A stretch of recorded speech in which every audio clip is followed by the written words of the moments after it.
वैष्णवी आत्महत्या प्रकरणी 7 दिवसांनंतर सासरा राजेंद्र हगवणे आणि दीर सुशील हगवणेला अटक. पहाटे 4:30 वाजता बावधन पोलिसांकडून अटक झाल्याची माहिती. राजेंद्र हगवणे आणि वैष्णवीचा दीर सुशील हगवणेला स्वारगेट परिसरात अटक. बावधन पोलिसांची माहिती. आरोपींना अटक करण्यासाठी 6 पथकं तैनात करण्यात आली होती. प्रकरण लॉजिकल एंडला नेऊ, अजित पवारांची प्रतिक्रिया. वैष्णवीच्या आत्महत्येनंतर राजेंद्र हगवणे पुणे, सातारा, कोल्हापुरामध्ये आलिशान गाड्यांमध्ये प्रवास आणि आलिशान हॉटेलामध्ये मुक्काम करत राहिला. औंधमध्ये हगवणे असताना अटक का केली नाही? पुणे पोलिसांच्या भूमिकेवरती सवाल. आजच्या काळामध्ये सून आणि मुलीत फरक केला जातो हे दुर्दैवी. वैष्णवी आत्महत्या प्रकरणावरती फडणवीसांची प्रतिक्रिया. तर पोलीस योग्य ती कारवाई करतील, नियमात बसत असेल तर मकोक्का देखील लावतील, फडणवीसांची ग्वाही. कारण नसताना हगवणे प्रकरणामध्ये बदनामी, अजित पवारांची प्रतिक्रिया. दोषींवरती कठोर कारवाई करण्यासाठी याआधीच पोलिसांना सूचना. कुणालाही सोडणार नाही, माफ करा, अजित पवारांची ग्वाही. हगवणे कुटुंबाला असा धडा शिकवला जाईल की पुन्हा कोणी लेकी बाळीला हात लावायचा विचार करणार नाही. आरोपीच्या अटकेनंतर चित्रा वाघ यांची संतप्त प्रतिक्रिया. राजेंद्र आणि सुशील हगवणे यांना आता शिवाजीनगर कोर्टामध्ये हजर केलं जाणार. त्याआधी औंध रुग्णालयामध्ये वैद्यकीय तपासणी होणार. वैष्णवी हगवणे आत्महत्या प्रकरण. राजेंद्र हगवणे आणि सुशील हगवणेंचा अटकेआधीचा व्हिडिओ समोर. दोघेही तळेगावातल्या एका हॉटेलमध्ये जेवतानाचा सीसीटीव्ही. वैष्णवीच्या नणदेचा मित्र निलेश चव्हाणही पत्नीचा छळ करत असल्याचं समोर. स्पाय कॅमेऱ्याच्या साहाय्याने स्वतःच्या पतीचे आक्षेपार्ह व्हिडिओ रेकॉर्ड. पत्नीच्या तक्रारीवरनं निलेश चव्हाणवरती आधीच गुन्हा दाखल. हगवणे कुटुंबियांना जन्मठेप व्हावी, हगवणेंची मोठी सून मयुरी जगतापची मागणी. पोलीस त्यांचा बचाव करत होते असं वाटत नसल्याची प्रतिक्रिया.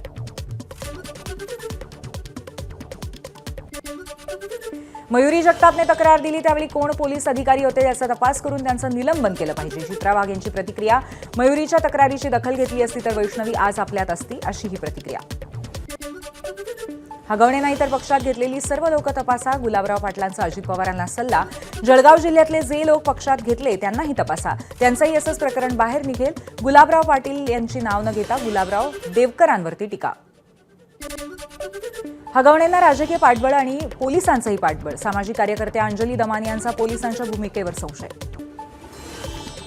हे बंधू इकडून तिकडे उड्या मारायचं काम करतात. दराडे बंधूंच्या शिंदेंच्या शिवसेनेतील पक्षप्रवेशावरती भुजबळांची नाव न घेता टीका. 5 पक्ष बदललेल्यांनी माझ्यावरती बोलू नये. मंत्री छगन भुजबळांनी केलेल्या टीकेवरती माजी आमदार दराडेंचं प्रत्युत्तर. अहिल्यानगरच्या शनी शिंगणापूरमध्ये सकल हिंदू समाजाचं आंदोलन. श्री क्षेत्र शनी शिंगणापूर येथील शनिदेवाच्या चौथऱ्यावरती मुस्लिम बांधवाच्या हातानं काम करून घेतल्याचा आरोप. शनिदेवाची शिळा अपवित्र झाल्याचं म्हणत शनिदेवाच्या शिळेला पंचामृताने अभिषेक केला. सलमान खानच्या सुरक्षेमध्ये बदल करण्याचा विचार. गॅलेक्सी अपार्टमेंटमध्ये प्रवेश करण्यापूर्वी संबंधित व्यक्तीला तिची ओळख पटवावी लागणार, सूत्रांची माहिती. बुलढाण्याच्या असोला बुद्रुकमध्ये दिव्यांग ग्रामसेवकाला ग्रामस्थांकडून मारहाण. पंतप्रधान घरकुल योजनेचा सर्व्हे करताना मारहाण केली. आरोपींवर गुन्हा दाखल. पक्षांतर्गत वाद आणि अंतर्गत गटबाजीमुळे भाजपचे 22 जिल्ह्यांचे जिल्हाध्यक्ष रखडले. बीड, लातूर, संभाजीनगर, दक्षिण मुंबईसह 22 जिल्हाध्यक्षांच्या नावावरती अजून एकमत नाही, सूत्रांची माहिती. विधिमंडळ अंदाज समितीची आज धुळे जिल्हाधिकारी कार्यालयामध्ये बैठक. धुळे शासकीय विश्रामगृहामध्ये कोट्यवधींची रोकड सापडल्यानंतर होणाऱ्या बैठकीकडे लक्ष. मुंबईमध्ये पालिका निवडणुकीसाठी भाजपकडनं मिशन 150 राबवलं जाणार. मुंबई महापालिका जिंकणं हा भाजपचा प्रयत्न. युतीमध्ये असताना अनेक वर्ष शिवसेनेकडे सत्ता. ठाकरेंच्या शिवसेनेचे आमदार अजय चौधरींच्या आईचं वृद्धापकाळाने निधन. उद्धव ठाकरेंनी घेतली अजय चौधरींची सांत्वनपर भेट. मंत्री छगन भुजबळ साई दरबारी.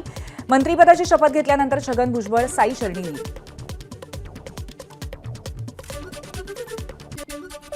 रद्द केलेली सर्व जन्म प्रमाणपत्र शासनाकडे जमा करा. बांगलादेशी आणि रोहिंग्यांना महसूल विभागाचा मोठा दणका. जन्म प्रमाणपत्र देताना महसूल विभागाने एसओपीचा वापर करावा, महसूल विभागाचे आदेश. नाशिकच्या जिंदाल कंपनीला लागलेली आग तब्बल 56 तासानंतर आटोक्यात. आगीमुळे होणारा संभाव्य धोका टळला. कुलिंगचं काम सुरू. नाशिकच्या सातपूर परिसरामध्ये टवाळखोरांकडून मध्यरात्री गाड्यांची तोडफोड. असे प्रकार आता सर्रास सुरू असून गुन्हेगारी रोखण्यासाठी पोलिसांनी कठोर पावलं उचलावीत, नाशिककरांची मागणी. ठाणे शहरामध्ये आढळले कोरोनाचे 3 रुग्ण. महापालिकेचा आरोग्य विभाग सतर्क. कळव्यातील छत्रपती शिवाजी महाराज रुग्णालयामध्ये 19 खाटांचा स्वतंत्र कक्ष उभारण्यात आल्याची माहिती. जम्मू काश्मीरच्या किश्तवाडमधील छात्रू परिसरामध्ये काल सकाळी सुरू झालेली चकमक अजूनही सुरूच. छात्रू परिसरामध्ये 2 ते 3 दहशतवादी लपल्याची शक्यता. शोध मोहीम सुरू आणि चकमकीमध्ये आतापर्यंत 1 जवान शहीद. जम्मू काश्मीरमध्ये दहशतवाद्यांविरोधामध्ये लढताना जवान संदीप गायकर शहीद. अहिल्यानगरच्या अकोले तालुक्यातील ब्राह्मणवाडा या त्यांच्या मूळ गावी उद्या अंत्यसंस्कार होणार. किश्तवाडमध्ये सुरू असलेल्या चकमकीमध्ये शहीद झालेले जवान संदीप गायकर यांना जम्मूमध्ये मानवंदना. त्यानंतर पार्थिव अहिल्यानगरमधल्या ब्राह्मणवाडा मूळगावी रवाना. एबीपी माझा, उघडा डोळे बघा नीट.